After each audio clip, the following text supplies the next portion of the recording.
Ludovic, 19 ans, a été transplanté du rein il y a une semaine au CHU Bretonneau. Cela faisait 1 an qu'il attendait le rein d'un donneur. Aujourd'hui, s'il a eu la chance d'être transplanté, il ne comprend pas pourquoi des gens s'opposent encore au don d'organes. Je peux comprendre que certaines personnes veuillent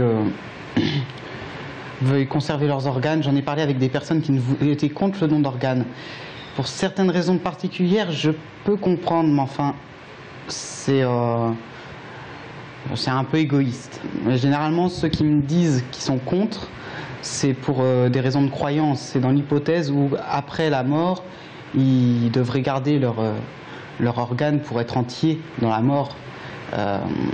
Mais dans ce cas-là, est-ce qu'il vaut mieux vivre sur des hypothèses ou sur la certitude que leur mort va permettre à quelqu'un d'autre de vivre vraiment une vie?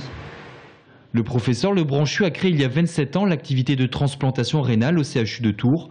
Chaque année, 100 à 120 personnes sont transplantées à Bretonneau, ce qui en fait un des 10 centres de France où l'activité de greffe rénale est la plus importante.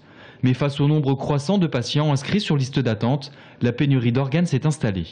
La transplantation rénale, vous savez, c'est une des activités médicales, ou peut-être l'activité médicale où il y a eu plus de progrès ces 50 dernières années.